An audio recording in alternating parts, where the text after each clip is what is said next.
Es gibt ein Flive PC Update nur für die Gempion-Turniere und warum es dieses Update gibt und was es bedeutet, das erfahrt ihr jetzt in diesem Video. Wartung 15. Februar 2024.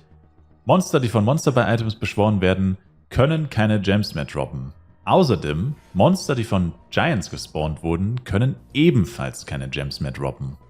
Und damit ist eigentlich auch schon ziemlich klar, warum diese Änderung erfolgt ist. Naja, logischerweise, weil eben hier Gems gefarmt wurden mit Hilfe von diesen Monsterbällen bzw. Giant Monsterbällen und das halt irgendwie nicht so ganz im Sinne des Tournaments war.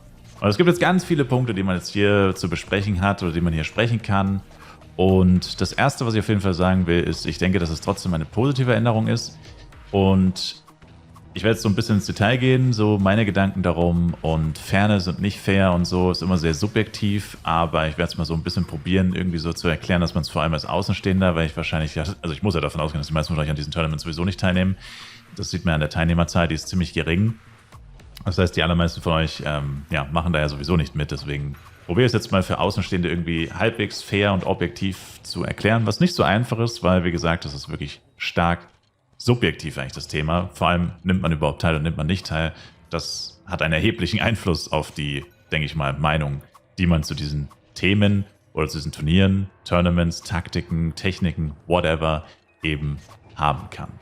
Also das allererste zum Thema Fairness und so, was man verstehen muss, ist, diese Tournaments sind nicht fair. Das ist schon mal das Wichtigste. Wenn diese Tournaments fair sein sollen oder wenn jemand will, dass diese Tournaments fair sind oder wenn Gempion/Gala sagen würde, okay, diese Tournaments sollen 100% fair und gleich sein für alle, ja, dann müssten sie einen extra Server starten, der jedes Mal gewiped wird, wenn ein Tournament vorbei ist. Das ist im Endeffekt, also natürlich jetzt nicht für die Daily Tournaments, ich meine, wie gesagt, die interessiert sowieso kaum jemanden, aber für die Qualifier und dann später für diese Finals und Pipapo, da müsste es dann quasi einen dedizierten Server geben, der immer resettet, wo jeder jeden Monat bei jedem Tournament wieder von Null anfängt und vielleicht sogar ohne Cash-Up oder, naja, wahrscheinlich mit Cash-Up, aber reden wir nicht drüber. Jedenfalls müsste man da halt quasi irgendwie eine Umgebung schaffen, wo jeder gleich ist. Ja? Oder sogar komplett alles deaktivieren, Loot, alles deaktivieren. Jeder startet mit einem vorgefertigten Charakter oder so auf vielleicht Level 60 oder so. Und du kannst einfach nur leveln und Items von Monstern droppen und alles andere ist deaktiviert. Also es gibt keine NPCs, es gibt quasi kein Penya oder so. Es gibt wirklich einfach nur dein vorgefertigtes Equipment, alles, was du droppst oder so. Also da könnte man vieles machen, sicherlich, dass das irgendwie fair wäre, wo man höchstens durch extrem viel Spielen sich einen Vorteil ausbauen kann und sonst eigentlich keine Chance hatte, irgendwelche, sag ich mal, Taktiken zu entwickeln mit Charaktern oder Items, die vorher schon im Spiel waren, bevor es diese Tournaments gab. Ja, und dass sie das nicht machen, ist ziemlich offensichtlich. Ich meine, das wäre extrem viel Aufwand und grundsätzlich verdienen die mit diesen Tournaments jetzt eigentlich nicht wirklich Geld. Also ehrlich gesagt weiß ich immer noch nicht so hundertprozentig, was da der Benefit für Gala ist, außer halt, dass sie halt natürlich neue Spieler eventuell durch diese Tournaments anlocken und gewinnen. Und das war's im Endeffekt, ja. Und das muss man sich einfach bewusst machen. Also wirklich fair wird es niemals sein. Und warum ich das so nochmal sagen wollte oder will oder tue, ist einfach aus dem simplen Grund, dass mir quasi auch schon gesagt wurde, ja, aber das, was ich mache, ist ja auch nicht fair. Also weil wir darüber gestritten haben, ist das wirklich fair oder sollte das so sein, dass man hier quasi mit diesen Monsterbällen, dieses System, sollte das nicht gegen die Turnierregeln verstößen oder so. Wir haben einfach darüber diskutiert, sehr viel, sehr lange. Und da wurde, wie gesagt, dann eben auch gesagt, ja, aber mit High-Level-Character beziehungsweise Schmuckset, perfekter Support, pipapo, da kann man ja auch so einen krassen Vorteil haben gegenüber jetzt jemandem zum Beispiel, der neu anfängt. Und ja, ich meine, das ist natürlich absolut richtig, aber ich meine, wie gesagt, dass sie jetzt neue Server machen, die nur für diese Turniere stattfinden und dass sie dann immer gewiped werden und so. Ich meine, das ist ein nicht unerheblicher Aufwand, zusätzlicher Aufwand. Und dass sie das nicht machen, ist eigentlich auch klar, weil das würde ja zeitgleich, also es würde vielleicht neue Spieler mehr interessieren und das wäre vielleicht fair für alle, egal ob neu oder nicht. Aber es würde halt zeitgleich dafür sorgen, dass extrem viele Leute wieder kein Interesse daran hätten, weil sie halt keinen Bock hätten, da ja immer wieder neu anzufangen. Im Endeffekt, abgesehen von einem Tournament, gar nichts von zu haben. Also das heißt ja quasi, wenn du das Tournament spielst und kein Ranking erreichst, wo du ein Preisgeld bekommst oder in Anführungszeichen ein gutes Preisgeld bekommst, dann hast du im Endeffekt für nichts gespielt, weil es wird ja dann quasi irgendwann resettet, der Server, und alles ist wieder weg. Also da könnte man dann wieder andere Argumente finden, warum das dann vielleicht auch wieder keine so gute Idee wäre. Und abgesehen davon, wie schon gesagt, es ist unverhältnismäßig der Aufwand, vor allem wenn man sich die Teilnahme anguckt. Also wenn wir jetzt hunderte Teilnehmer an jedem Tournament hätten und die Konkurrenz extrem krass wäre, dann könnte man über sowas vielleicht eher noch reden. Also dass man auch noch die richtige Tournament-Atmosphäre schafft sozusagen. Aber so, wie es jetzt aktuell ist, macht das halt eigentlich nicht so viel Sinn, weil es nehmen ja sowieso nur extrem wenige Leute teil. Und ich denke jetzt, wie schon gesagt, nicht, dass sie jetzt auch durch diese Tournaments so ultra viele neue Spieler überhaupt für das Spiel begeistern können oder konnten. Und das ist so mal die Ausgangsposition. Wie schon gesagt, da kann man jetzt natürlich unterschiedliche Meinungen drüber haben, ob das mit bestehenden Charakteren so fair ist oder nicht so fair ist. Aber ja, wie gesagt, das ist im Endeffekt auch wieder Gala bzw. Gempion, die hier die Regeln machen. Also es ist Gempion, die hier überwiegend das Tournament rulen sozusagen. Gala unterstützt quasi nur bei Kontrolle der Spieler und solche Sachen. Aber so grundsätzlich ist das natürlich die Sache von Gempion eigentlich. Und wenn die halt sagen, ja, das passt, wir wissen, dass da Leute schon Maximallevel sind und krasses Equipment haben und Monster one-shotten können und was auch immer, und jemand, der jetzt neu anfängt, kann das nicht, ja, ist halt so.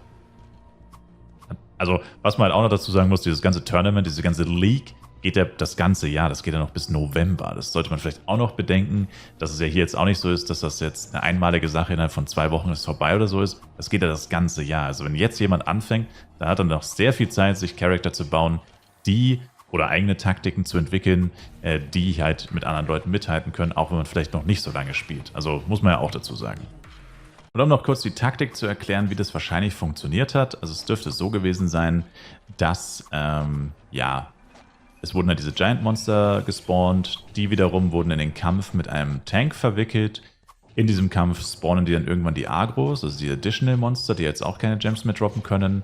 Und ein zweiter Charakter, der vermutlich mit dem Tank nicht in einer Party war, weil er hätte sonst die Giants getötet, der hat dann eben diese ganzen Agros weg-AOE'd mit einem Non-Target-AOE vermutlich.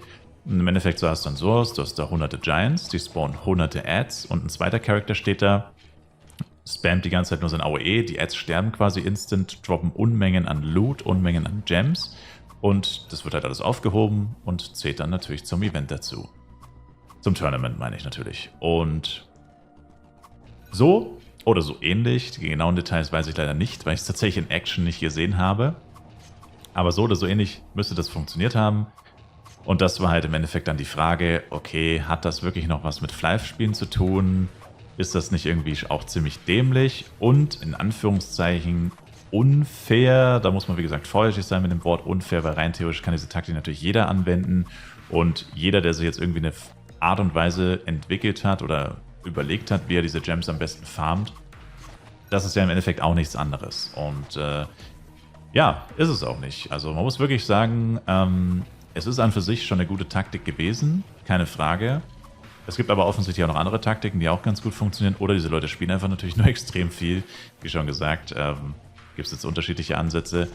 Aber ja, man muss, also wenn man das jetzt hört, denke ich mal, hat man jetzt nicht wirklich den Gedanken, ja, ist cool, so sollte jeder spielen. Wahrscheinlich eher nicht. Und ich habe, wie gesagt, auch vermittelt bekommen schon, dass da schon mehrere Leute sich das angesehen haben oder schon mehrere Leute das kommentiert haben, dass sie das eher nicht so cool finden. Zumindest habe ich das vermittelt bekommen, so ungefähr. Und dass ich da auf jeden Fall noch nicht der Erste war, der das quasi ein bisschen kritisch gesehen hat. Und offensichtlich, Gempion macht ja letztendlich die Entscheidung. Also wurde mir auch so gesagt, dass das Turnier von Gempion ist und die Hoheitsgewalt darüber von Gempion ist. Und das ist ja auch logisch, ich meine, das ist ja wirklich ihr Turnier. Und das heißt, Gala kann da gar nicht wirklich was machen. Also wenn Gempion sagt, also wenn du jetzt zum Beispiel sagst, hey, der Typ macht das und das gefällt mir nicht, und du schreibst dann ein Ticket Gempion, hey, guckt euch das mal an, das ist doch voll blöd. Und Gempion sagt dann, nö, das finden wir nicht so, das ist okay, das darf der so machen, alles cool. Dann war's das. Und das hätte jetzt in diesem Fall auch passieren können, dass die gesagt hätten, hey, weißt du was, wir finden das nicht problematisch, wir erlauben das dem, der kann spielen, wie er will. Und das ist alles innerhalb der Spielregeln, was natürlich immer das Wichtigste ist, logischerweise. Ich meine, sobald was gegen die Spielregeln verstößt, wäre es natürlich inakzeptabel, wenn das erlaubt wäre, das ist ja ganz klar. Aber in dem Fall hat es ja nicht gegen die Spielregeln verstoßen und war ja auch okay und da wurde jetzt ja auch keiner gebannt oder so. Wäre auch lächerlich gewesen. Darum ging es ja nicht. Es ging ja wirklich nur um die Abklärung, ist das erlaubt oder nicht. Mehr wollte ich gar nicht.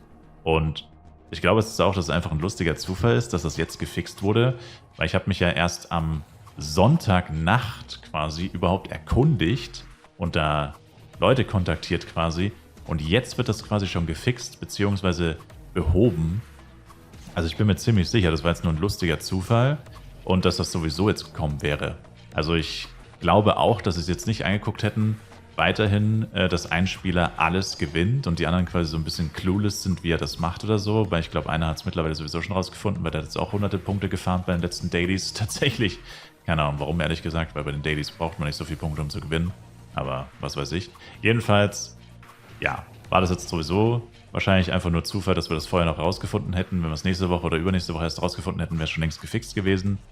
Also dann hätten wir es gar nicht mehr rausfinden können.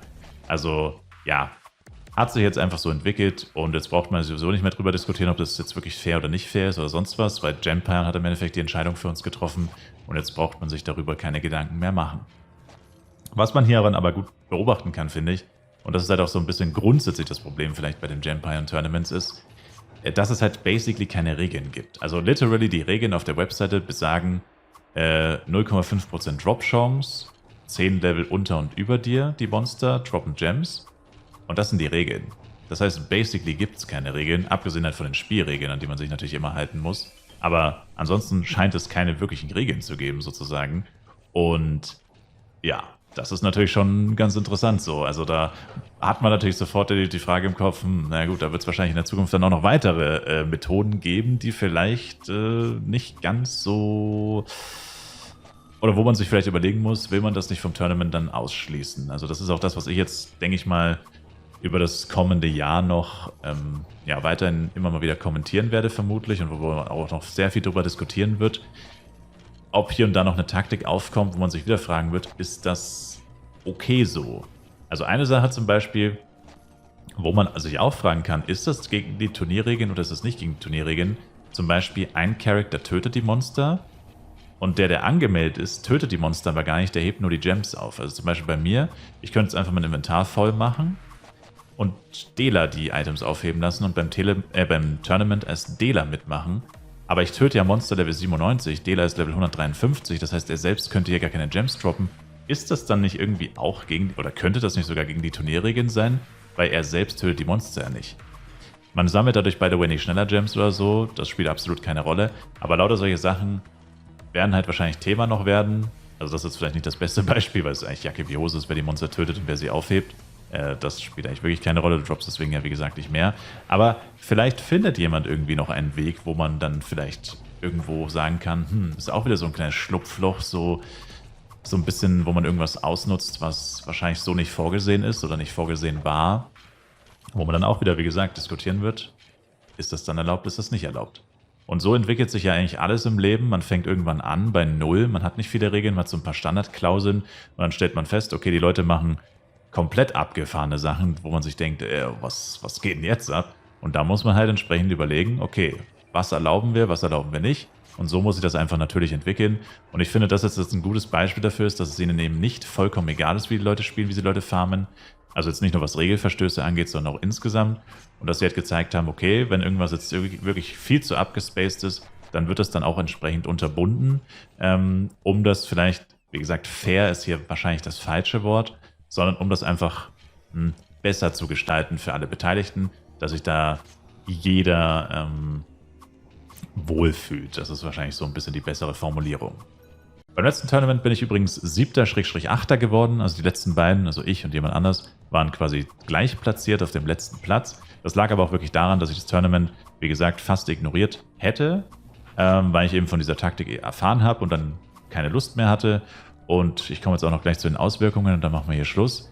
Ja, weil ich da einfach dann ein bisschen demotiviert war, weil ich mir dachte, es war ja klar, irgendjemand findet wieder so ein kleines Schlupfloch und macht's für allen anderen irgendwie madig, weil entweder du farmst, sobald du weißt, wie es geht, sozusagen genauso, was mir persönlich wirklich keinen Spaß gemacht hätte, oder du akzeptierst, dass du niemals eine Chance gegen denjenigen haben wirst und gibst dich halt mit einer niedrigeren Platzierung oder halt überhaupt keiner Platzierung quasi zufrieden. Das wären so im Endeffekt die Optionen gewesen. Und das ist halt wirklich, ja, blöd, muss man einfach nur sagen. Also ganz ehrlich, ich finde, so sollte das wirklich nicht sein. Und ich wäre dann halt, wenn die das gesagt hätten, nur das passt für uns, dann hätte ich das natürlich akzeptiert, aber ich wäre dann halt wahrscheinlich raus gewesen, komplett aus diesen Tournaments, das ist vielleicht PC wieder insgesamt vielleicht sogar, weil ich mir dann halt gesagt hätte, ja Alter, ich habe keine Lust so zu spielen und jetzt zwingt eigentlich ein Spieler alle anderen das gleiche zu machen wie er, weil es die schnellste Taktik ist. Und wenn man das nicht macht, hat man nicht nur keine Chance zu gewinnen, sondern du hast wahrscheinlich keine Chance, überhaupt eine Platzierung zu erreichen. Und darauf hätte ich einfach keine Lust gehabt. Und ich denke, das wären auch die Konsequenzen gewesen, wenn die da hier nichts dagegen getan hätten. Weil sich dann jeder Spieler im Endeffekt, der an den Tournaments interessiert ist, entscheiden hätte müssen, spiele ich so oder spiele ich so nicht. Weil jeder, der so spielen kann, hätte es zwangsläufig gemacht, einfach nur um sicherzustellen, dass er eine gute oder überhaupt eine Platzierung bekommt. Und alle anderen wären dann quasi hinten abgefallen. Und ja, das ist halt einfach irgendwie nicht so ein cooler Gedanke. Aber ich habe es dann, wie gesagt, trotzdem noch geschafft mit minimalem Aufwand, weil das Tournament generell schwach besucht war jetzt letztes Wochenende. In 2 Wochen geht es dann wieder weiter mit dem nächsten. Und ja, jetzt bin ich auf jeden Fall guter Dinge, dass das weiterhin mit meiner Pseudo-Casual-Taktik hier weitergehen kann. Aber so macht mir Flive-Spielen halt Spaß. Klassisch, langsam, ja, aber das ist mir egal. Mir ging es ja auch nicht darum, Erster zu werden bei den Tournaments. Dafür habe ich auch gar keine Zeit, habe ich auch von Anfang an gesagt. Ich werde mir das von der Seitenlinie so ein bisschen anschauen. Ich werde mitmachen, aber jetzt nicht voll drinstecken, weil ich dafür einfach die Zeit nicht habe. Und damit können wir jetzt auf jeden Fall weitermachen. Also ich wäre tatsächlich auch ein bisschen traurig gewesen, aber ich hätte halt, wie gesagt, echt keine Lust gehabt, mich da 5 Stunden hinzustellen, mich von hunderten Giants mit meinem Tank verprügeln zu lassen und dann die ganzen Ads zu killen. Also da hätte ich ehrlich gesagt wirklich einfach keine Lust drauf gehabt. Und ja, das wäre echt ein bisschen blöd gewesen. Und das wären im Endeffekt auch so mehr oder weniger die Konsequenzen vermutlich gewesen. Nicht nur ich, sondern wahrscheinlich auch der eine oder andere auch, hätten dann wahrscheinlich wieder, naja, aufgehört. Und deswegen coole Entscheidung auf jeden Fall und die jetzt auch jeder akzeptieren muss im Endeffekt.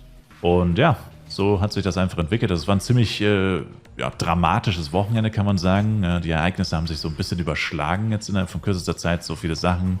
Tournament, man erfährt, wie die Taktik ist und viel diskutiert. Und jetzt instant die Änderung und pipapo. Also ja, sehr viel Flive-PC Geschehnisse, die mit Flive-PC selbst gar nichts zu tun haben, sondern wirklich nur mit den Tournaments. Aber naja, das ist halt momentan das Neueste, das es gibt. Und ja, das war's im Endeffekt. Ich sage danke euch vielmals fürs Zuschauen und wir sehen uns dann hoffentlich im nächsten Flive Universe oder Flive Stream, Video oder Stream wieder. Schaut auf jeden Fall vorbei, Twitch-Link ist in der Videobeschreibung. Und ja, ich werde auf jeden Fall weiterhin Event-Items grinden. Und mal gucken, wie viel wir da noch zusammenbekommen. Bis zum nächsten Mal. Macht's gut, haut's rein und ciao, ciao.